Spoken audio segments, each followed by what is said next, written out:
बिस्मिल्लाहिर्रहमानिर्रहीम अस्सलाम वालेकुम। Welcome to the NSB1 academy.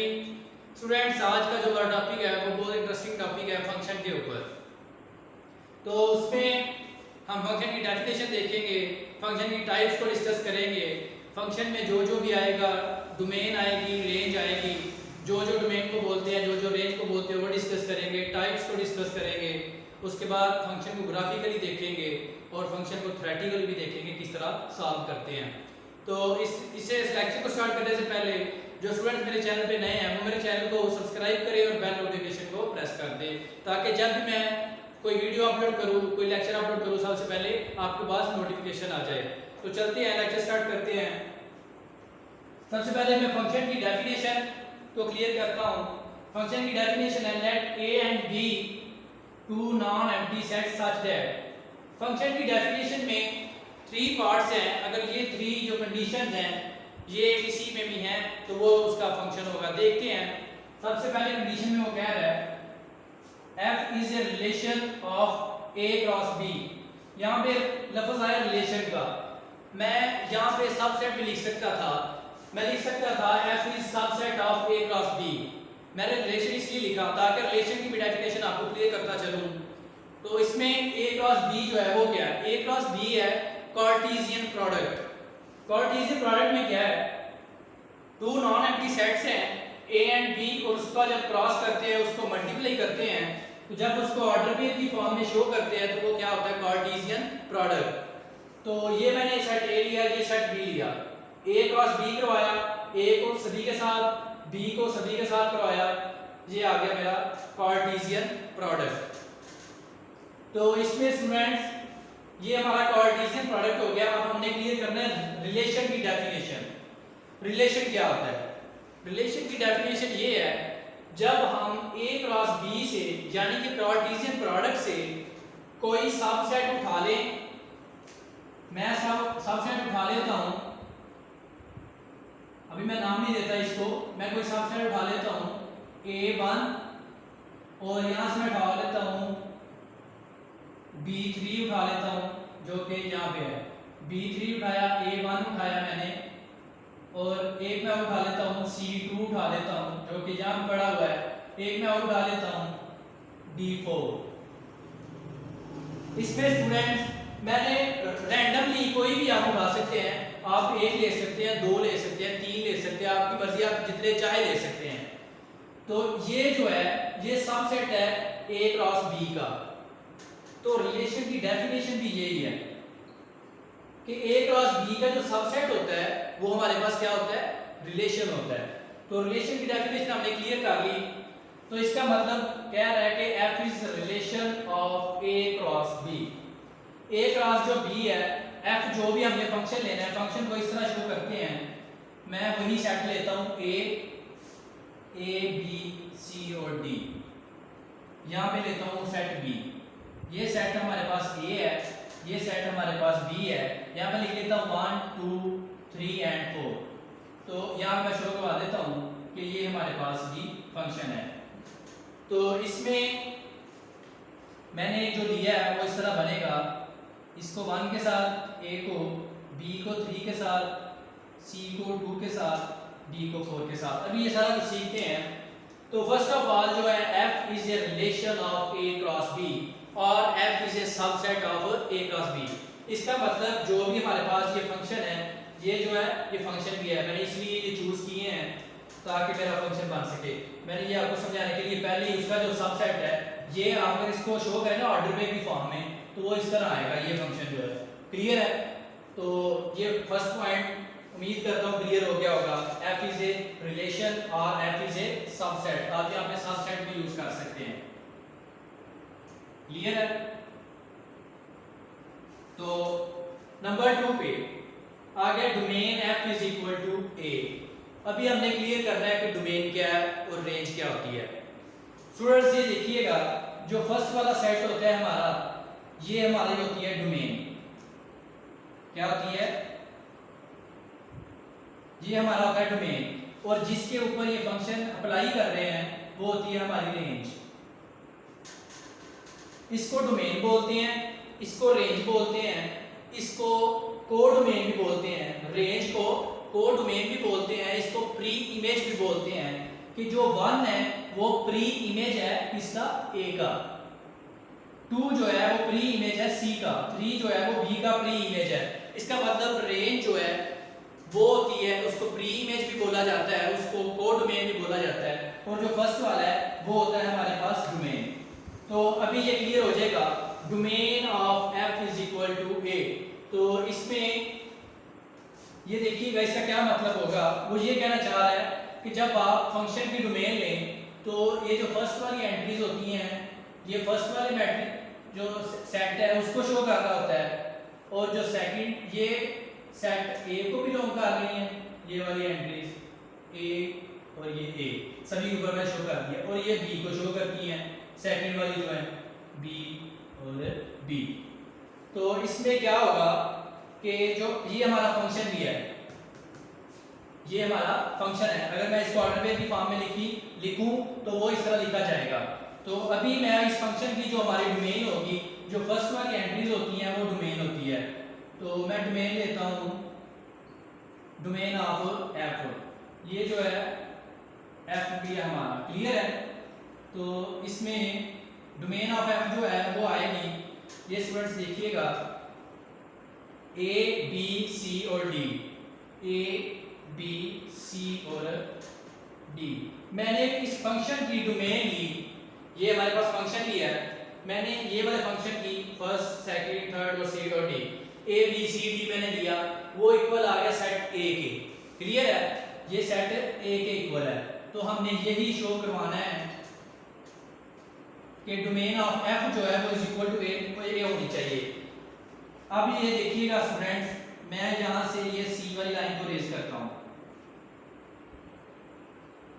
तो अभी मुझे बताएं इसमें क्या आएगा, ये जो डोमेन वाला कांसेप्ट होगा, इसकी डोमेन होगी ए बी और डी, फंक्शन की बात कर रहा हूं। इसमें ये सी और ये 2 तो मिला नहीं है, इसको मैं रेज कर देता हूं।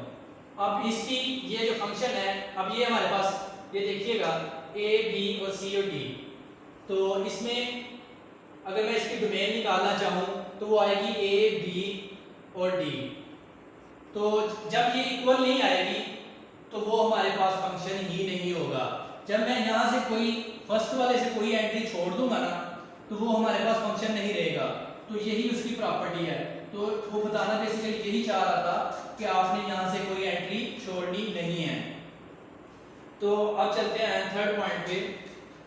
यहाँ मैं लिख देता हूँ सी जो है वो 2 के साथ है, ठीक है।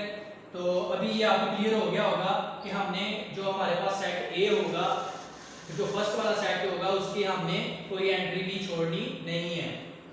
जो थर्ड पॉइंट है उस पे स्टूडेंट्स वो क्या है कि वो कह रहा है कि ये जो आपके पास डोमेन है ना, ये फर्स्ट वाली एंट्रीज हैं ए बी सी डी, ये आपके पास ना रिपीट नहीं होनी चाहिए। अगर इनकी इस कहीं भी रिपीटेशन हो गई तो वो आपके पास फंक्शन नहीं रहेगा। ये देखिएगा, अगर मैं डी को 3 के साथ भी मिला दूं, मैं इसको रेड से कर देता हूं क्योंकि ये डेंजर होगी, तो इसलिए मैं इसको रेड से करता हूं। अगर मैं डी को 3 के साथ भी कर दूं, डी 4 के साथ भी मिल रहा है, डी 3 के साथ भी मिल रहा है, तो इसका मतलब ये जो है फंक्शन नहीं होगा। हमें वो बेसिकली यही समझाना चाह रहा है डेफिनेशन में कि आपकी जो डोमेन है ये वाली, अगर मैं कहूँ ये अगर फंक्शन है, वैसे ये फंक्शन है नहीं, तो फिर इसके जो रिलेशन होगा वो कुछ इस तरह आएगा, डी जो है वो 3 के साथ भी है, क्लियर है, डी जो है 3 के साथ भी है, तो वो क्या होगा कि ये इसमें डी रिपीट हो गया, तो इसका मतलब ये फंक्शन नहीं रहेगा। क्लियर हो गया। मैं इसको रेड को रेज करता हूँ, डेफिनेशन जो है वो क्लियर होगी उम्मीद करता हूँ। ये तीनों प्रॉपर्टीज अगर उसमें होगी, कंडीशंस होंगी, तो उस वक्त वो फंक्शन होगा। तो फंक्शन को हम शो कैसे करते हैं, a implies b, अगर x y की फॉर्म में हो तो उसको x कह देते हैं और इसको y कह देते हैं। अगर x y की फॉर्म में हो तो स्टूडेंट इस तरह शो किया जाता है उसको, x implies y, तो और हम इसको इस तरह भी शो कर सकते हैं, y is equal to f of x। Clear हो गया। अभी चलते हैं हम टाइप्स पे। डोमेन भी हमने क्लियर कर लिया, रेंज भी कर लिया। रेंज जो है उसको हम को डोमेन भी बोलते हैं और उसको हम प्री इमेज भी बोलते हैं। अब चलते हैं टाइप्स पे। तो स्टूडेंट्स थोड़ा सा कंसेप्ट रह गया था, वो था रिलेशन का। Number of elements, number of elements जो हैं वो होते हैं m क्रॉस n। इसमें क्या m जो है जितनी एंट्रीज होंगी a की उतनी, जितनी एंट्रीज होगी b की उसको मल्टीप्लाई करें तो नंबर ऑफ एलिमेंट्स आ जाते हैं। जो हमने लिए थे वो थे 4 और दूसरे में भी 4, तो 4 को 4 से मल्टीप्लाई करवाएंगे वो आएंगे 16। तो वो जो एंट्रीज आएंगी, नंबर ऑफ एंट्रीज आएंगी वो हमारे पास आई थी 16, जो हमारे पास ऑर्डर पेयर बने थे। जो सेकंड है वो है नंबर ऑफ सबसेट्स या सबसेट्स या फिर रिलेशन। उसका जो है जनरल फार्मूला वो ये होता है 2 की पावर m n। 2 और m जो है वो एंट्रीज हैं और इसकी एंट्रीज हैं, तो ये उसको हम जितनी भी एंट्रीज हो इसको ऊपर मल्टीप्लाई करवा के 2 की पावर ले लेते हैं, वो हमारे पास नंबर ऑफ रिलेशन या नंबर ऑफ सबसेट्स आ जाते हैं। क्लियर हो गया? अब चलते हैं टाइप्स की तरफ। सबसे पहले है हमारे पास इनटू फंक्शन।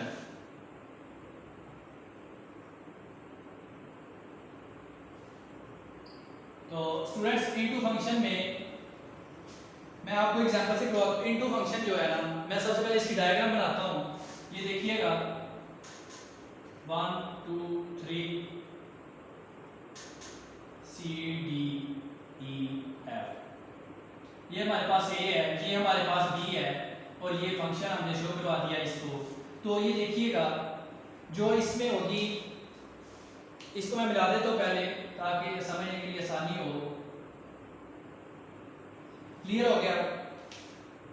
इसमें क्या होगा, इनटू फंक्शन की पहचान कैसे करते हैं। इनटू फंक्शन में जो आपकी रेंज होती है ना, ये हमारे पास रेंज हमने डिस्कस किया। ये रेंज है, ये इक्वल नहीं होती कि ये इक्वल किसके नहीं होती, ये इक्वल b के नहीं होती। ये b का रेंज f जो है, जो फंक्शन की रेंज है, रेंज f जो है वो सबसेट होता है b का। इसको रेंज कर देते हैं। रेंज b जो है वो सबसेट होता है b का। b मींस कि जो आपके पास सेट b है, इसमें कोई ना कोई एलिमेंट जिसमें नीचे बचा होगा वो हमारे पास क्या होगा जी, इनटू फंक्शन। क्लियर है? उसके बाद जो नंबर 2 पे है वो है ऑन टू। ऑन टू को सब्जेक्टिव भी बोलते हैं।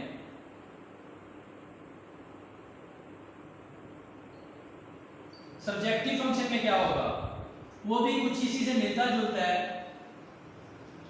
मैं यही ले लेता हूँ 1 2 3 4 A B C D। तो ये स्टूडेंट देखिएगा, ये हमारे पास A है, ये B है, A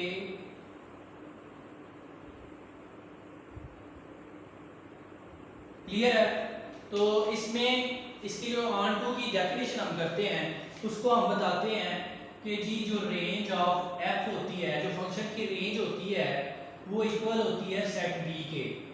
क्या मतलब कि इसमें कोई बचना चाहिए था इनटू में, और इसमें सभी को रेंज को सभी मिलनी चाहिए थी। रेंज इसकी जो है रेंज जो थी सेट b, ये सभी के साथ इसका कोई ना कोई कनेक्शन होना चाहिए, इसमें कोई बचनी नहीं चाहिए, इसमें ऑन टू में। तो साथ में आपको बताता चलूँ, आपने ये भी ख्याल रखना है कि क्या उसने जो हमें दिया वो फंक्शन भी है कि नहीं। जो 3 प्रॉपर्टीज आपको बताई थी वो भी आपने सबसे पहले देखनी है। तो उसमें जो मोस्ट इंपॉर्टेंट होती हैं वो 2 देखने वाली होती हैं। तो वो क्या कौन सी होती है, डोमेन ऑफ f इक्वल होनी चाहिए, जो तीसरी प्रॉपर्टी वो भी दूसरी से मिलती जुलती है कि वो रिपीट भी होनी चाहिए।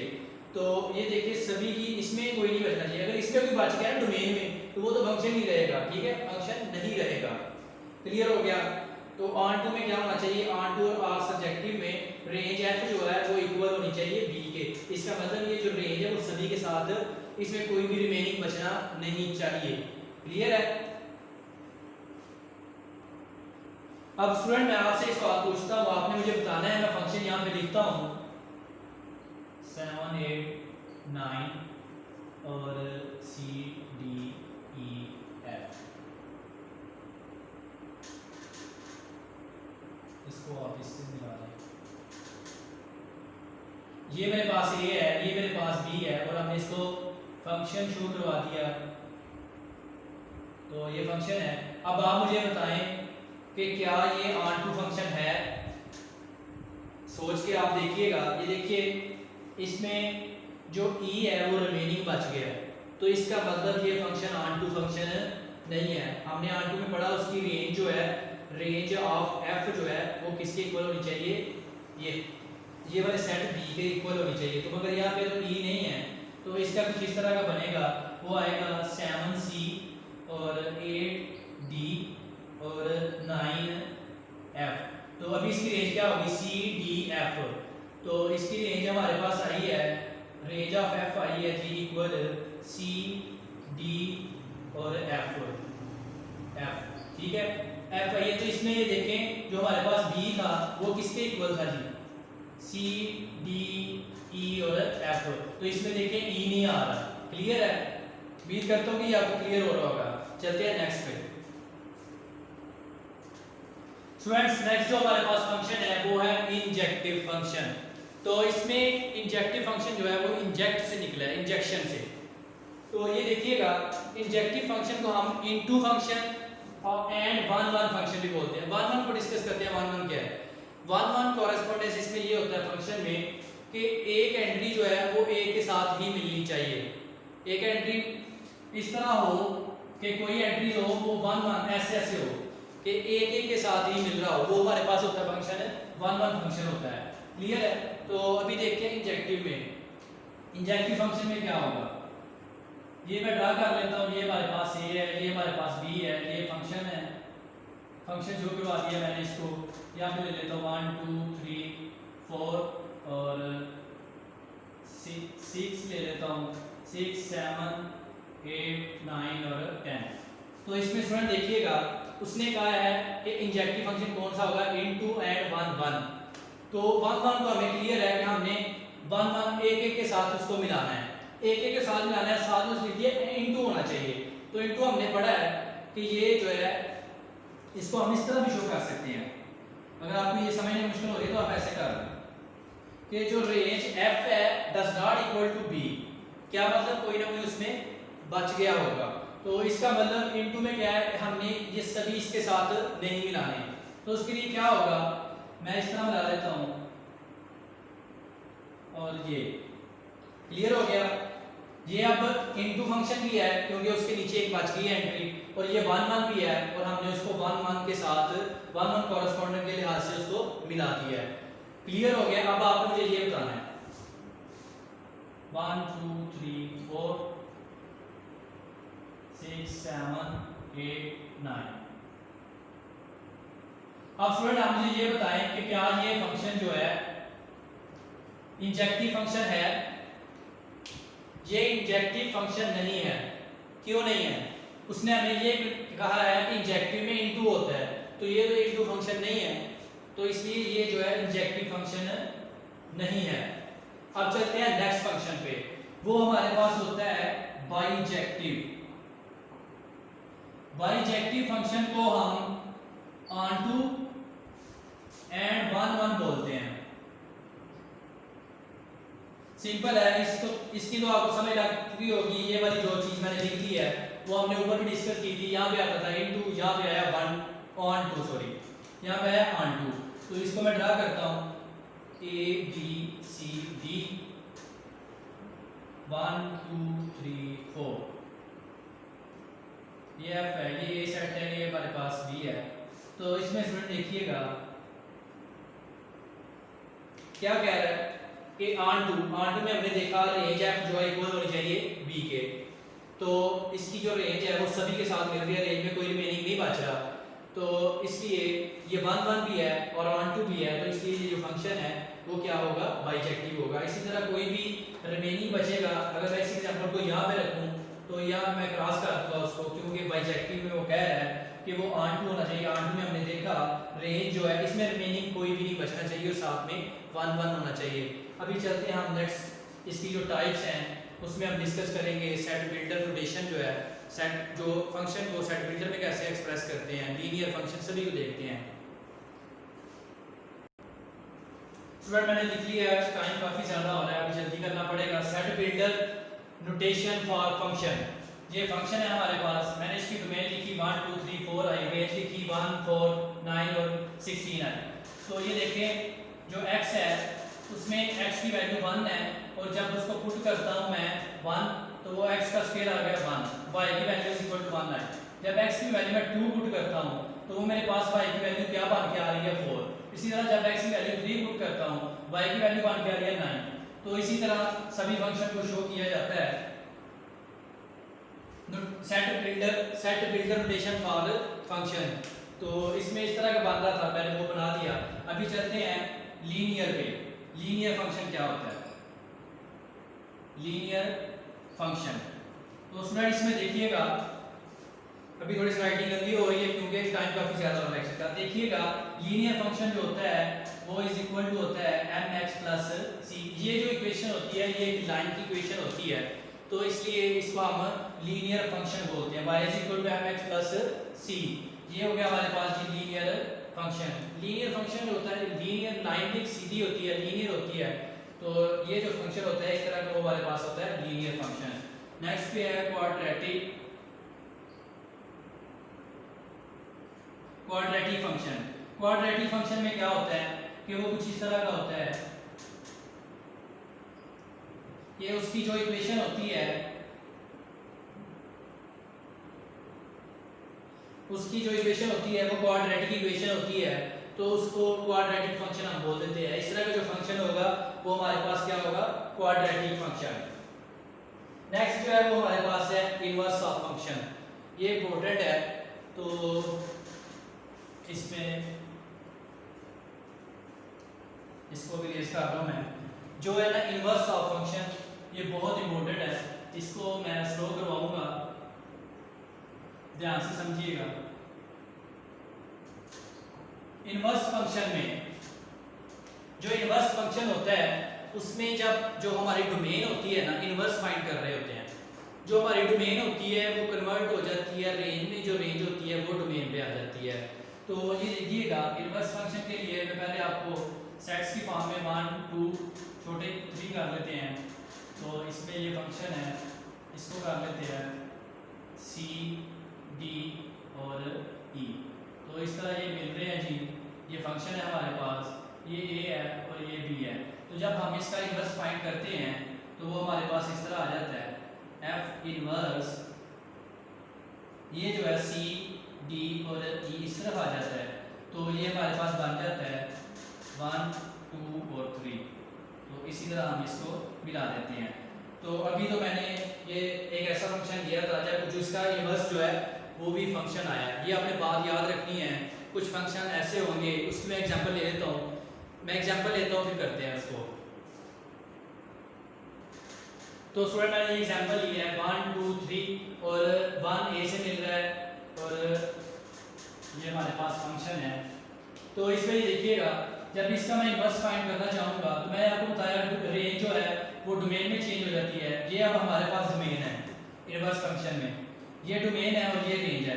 तो अभी देखिएगा a जो है अभी हमारे पास डोमेन है, तो हमने डोमेन में डिस्कस किया था कि domain f is equal to a तो होना चाहिए, ठीक है।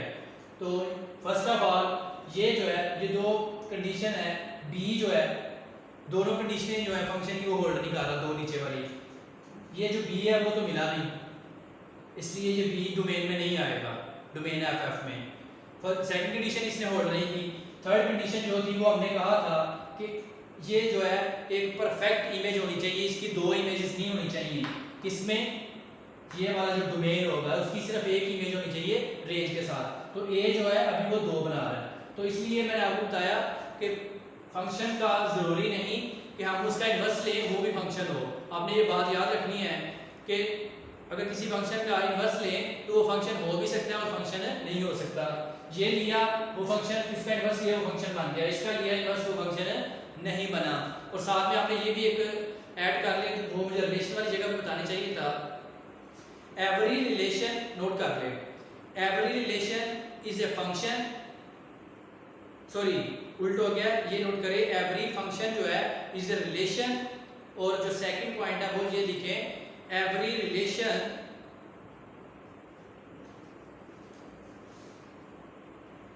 तो ये स्टूडेंट मैंने लिख लिया, बोलने में थोड़ा सा सेम है तो इसलिए थोड़ी सी गड़बड़ हो जाती है। ये देखिएगा, every function is a relation. Her function जो होता है वो हमने देखा था वो रिलेशन होता है। Every relation is not function.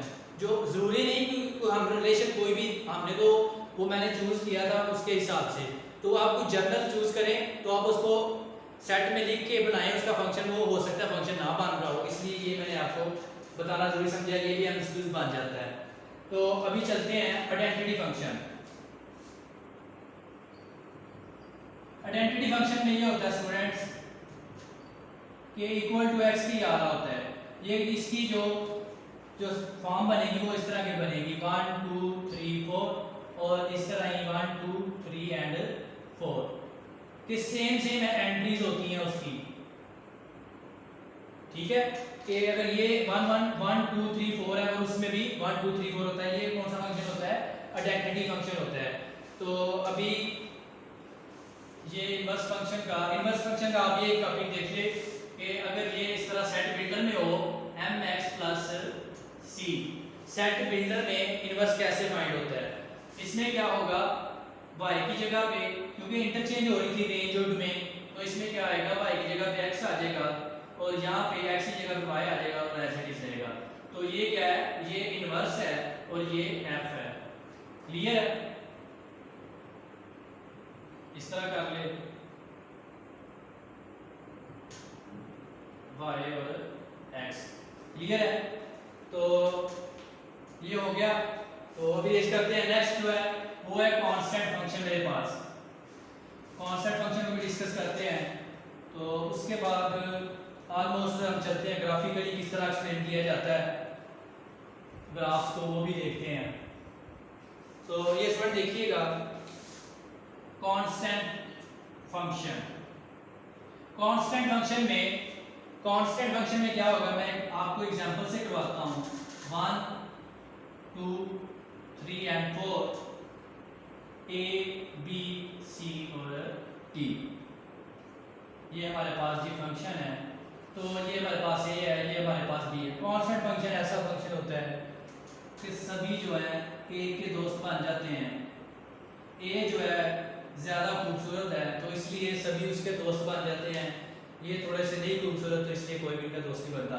चलिए बराबर हो गया। ये देखिए, ये जो डोमेन है वो सभी एक एंट्री के साथ मिल जाते हैं, तो उस फंक्शन को हम कांस्टेंट फंक्शन कह देते हैं। तो अभी हम चलते हैं ग्राफिकली कैसे एक्सप्लेन किया जाता है ग्राफ्स को।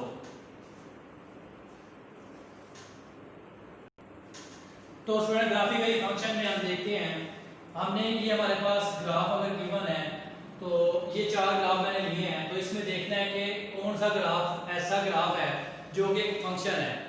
हमने कैसे चेक करते हैं, फंक्शन को जब चेक करते हैं तो उसके लिए हम उसमें वर्टिकल लाइंस जो है वो ड्रा करते हैं। जो भी डायग्राम गिवन हो उसके ऊपर वर्टिकल लाइंस जो है वो ड्रा करते हैं। तो ये हमारे पास x है और ये हमारे पास y एक्सिस है। तो ये स्टूडेंट देखिएगा कि x की एक इमेज है, x की एक इमेज है। तो इसमें इसका मतलब कि ये फंक्शन है जिसका x का और y की एक इमेज देगा, x जो है y के साथ एक इमेज देगा, वो हमारे पास ये होगा फंक्शन। तो अभी मैं इस पे ड्रा करता हूँ वर्टिकल लाइंस को। तो ये देखिएगा, ये हमारे पास x है, ये हमारे पास y एक्सिस है और ये हमारे पास नेगेटिव y है। ये x है और ये हमें 2 वैल्यूज दे रहा है, एक x जो है वो 2 वैल्यूज दे रहा है। तो ये जो है ये फंक्शन नहीं होगा, इसको मैं नॉट फंक्शन लिख देता हूँ। ठीक है, ये कोई टाइप्स नहीं है फंक्शन की, नॉट फंक्शन, ये फंक्शन नहीं है, नो फंक्शन लिख लिया आप। ठीक है, नो फंक्शन, ये जो है ये फंक्शन नहीं होगा। ग्राफिकली आपको बता रहा हूँ कि किस तरह हम देख सकते हैं किसी ग्राफ को कि वो हमें क्या वो फंक्शन है कि नहीं। x की जो इमेज है वो 1 ही होनी चाहिए, x की इमेज y के साथ 1 है, x y के साथ एक वैल्यू दे रहा है, x y के साथ एक वैल्यू दे रहा है। इसी तरह इसमें है कि 2 वैल्यू दे रहा है, x जो है वो 2 वैल्यू हमने वर्टिकल ड्रा करनी होती है लाइंस, कोई भी ग्राफ हो चाहे। तो अब ये सर्कल है, इसके ऊपर भी मैं ड्रा करता हूँ लाइंस, ये मैंने ड्रा की, यहाँ पे भी हमें 2 दे रहा है, ये है x एक्सिस ये है, y एक्सिस ये है, तो इसमें भी 2 दे रहा है, एक इस पॉइंट पे दे रहा है, एक इस पॉइंट पे दे रहा है। तो अभी कुछ स्टूडेंट के ज़हन में सवाल होगा कि यहाँ भी 2 दे रहा है, कैसे 2 दे रहा है? आप इसको जितना मर्जी लंबा कर ले, ये और ऊपर ले जाए, तो इसके नीचे ये डायग्राम है, तो इसने थोड़े से एरिया भी जाकर उसको दूसरी जगह पे टच कर दिया है। तो अभी ये एक स्ट्रेट लाइन है, इसमें भी ये है, x जो है y पे एक वैल्यू दे रहा है, x जो है y पे एक वैल्यू दे रहा है। तो ये ग्राफिकली हमने देखा, ये जो फंक्शन होता है ये इस तरह की, ये भी नो फंक्शन है। जो नंबर 1 पे और नंबर 4 पे है, ये दोनों फंक्शन हैं और सेंटर वाले दोनों फंक्शन नहीं हैं। तो स्टूडेंट्स अभी मैं देख ले रहा हूँ ग्राफिकली वन फंक्शन को, जल्दी से करते हैं। इसके लिए जब हम टाइप्स को डिस्कस करते हैं, किसी फंक्शन की टाइप्स को डिस्कस करते हैं, तो उसके ऊपर जो भी डायग्राम गिवन हो उसके ऊपर हम हॉरिजॉन्टल लाइन ड्रा करते हैं, फंक्शन पे वर्टिकल, और जब फंक्शन की टाइप्स आ जाए तो हॉरिजॉन्टल। हॉरिजॉन्टल मैंने एक लाइन ड्रा की इस पे, तो ये देखिएगा, ये फर्ज कर लें कि ये b है, ये a1 है और ये a2 है। तो इस पे भी आपको ये 2 वैल्यूज दे रहा है, x के ऊपर 2 वैल्यूज दे रहा है, क्लियर है? y जो है 2 वैल्यूज दे रहा है, तो इसलिए ये फंक्शन नहीं होगा, वन फंक्शन नहीं होगा। वन हमने डिस्कस किया था कि एक को एक ही वैल्यू देनी चाहिए, दूसरी वैल्यू नहीं देनी चाहिए। अभी ये देखिए 2 वैल्यूज दे रहा है, एक यहाँ इस पॉइंट पे दे रहा है और एक इस पॉइंट पे दे रहा है। अभी ये फंक्शन देखें, ये एक ग्राफ था, ये वाला एक ग्राफ था, तो मैंने इसके हॉरिजॉन्टल ड्रा की लाइंस, तो ये देखिए एक वैल्यू दे रहा है एक पॉइंट पे एक वैल्यू, एक पॉइंट पे एक वैल्यू, क्लियर है? तो हमने वन में देखा था एक वैल्यू को, एक रेंज को, डोमेन को एक ही रेंज के साथ कनेक्ट होना चाहिए था, वन होना चाहिए था। तो अभी स्टूडेंट थ्योरेटिकली देखते हैं, मैंने क्वेश्चन पहले लिख दिया। थ्योरेटिकल में वन फंक्शन में हमने क्या करना होता है कि अगर आपके पास ये फंक्शन है f(x = 4x - 1), तो इसमें हमें वो कह रहा है कि बताएं क्या ये फंक्शन 1 है। इसके लिए आपने क्या करना होता है, f(x1 = f(x2), तो फिर हमने इस तरह करके उसको इंप्लाइज करवाना होता है। x1 = अगर x2 के इक्वल आ जाता है तो फिर हम उसको कह देते हैं कि ये फंक्शन जो है 1 है। अब देखते हैं इसका सॉल्यूशन, f(x1 जो है = f(x2), x की जगह पे x1 की जगह पे x1 और जो फंक्शन था, x2 की जगह पे जो फंक्शन था वहां पे x2 आ गया, -1 के साथ कैंसिल हुआ, ये आया 4x1 = 4x2 और x1 4 के साथ कैंसिल हुआ, x1 = x2। तो अगर ये इक्वल आ जाता है तो ये हमारे पास क्या होगा, 1 फंक्शन होगा। तो अगर कोई फंक्शन दिया हो और वो इक्वल ना आए तो उसको हम कह देंगे जी ये 1 फंक्शन नहीं है। ये थ्योरेटिकल था। अभी देखते हैं कि ऑन टू को हम थ्योरेटिकली किस तरह शो करते हैं।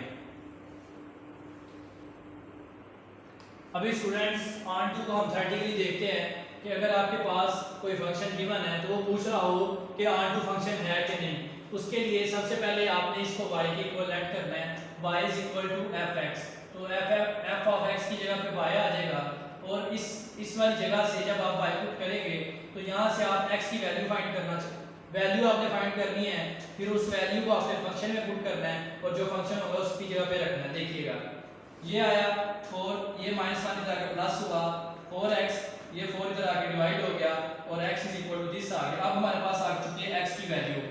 इस x की वैल्यू को मैं इस फंक्शन में पुट करूंगा। अगर मैं इस फंक्शन में इस x की वैल्यू को पुट कर देता हूं, अगर ये वैल्यू पुट करने से कोई भी आए, अभी तो मेरे पास ये फंक्शन है, ये वैल्यू आई, मैंने पुट की, अगर पुट करने से वो इक्वल टू y के आए तो फिर वो फंक्शन ऑन टू होगा। अगर y के इक्वल नहीं आ रही सॉल्व करने से तो वो ऑन टू नहीं होगा। ये देखिएगा f(x), f की जगह पे मैंने x की वैल्यू रखी और ये f(x) फंक्शन था 4x - 1। फंक्शन में जहां x है वहां उसकी वैल्यू पुट करें। अभी जो हमारे पास वैल्यू है वो एक ही है, 4x है, मैंने x की वैल्यू पुट की है जो हमारे पास ये है y + 1 = 4, उस पे मैंने पुट की। मैं उसकी सिंपलीफिकेशन करना चाहूँगा, अगर आप चाहते हैं तो चलिए करते हैं, इसकी सिंपलीफिकेशन करते हैं। मैंने इसको 4 के साथ 4 कट किया, ये इस तरह आया, ये 1 और इसके साथ कैंसिल हो गया और ये = y आ गया। तो ये = y आ गया, तो इसका मतलब ये फंक्शन जो है ऑन टू है। अगर ये इक्वल ना आता y के तो फिर हमने इसको कह देना था कि ये जो फंक्शन है ये ऑन टू नहीं है। तो अभी स्टूडेंट्स जो हमारा ऑलमोस्ट कंप्लीट हो चुका है। तो अगर आपको वीडियो अच्छी लगी है तो लाइक करें, चैनल को सब्सक्राइब करना मत भूलिएगा और दोस्तों के साथ शेयर करें और इसी तरह बेल नोटिफिकेशन को प्रेस करें, लाइक करें, शेयर करें। थैंक यू, अल्लाह हाफिज़।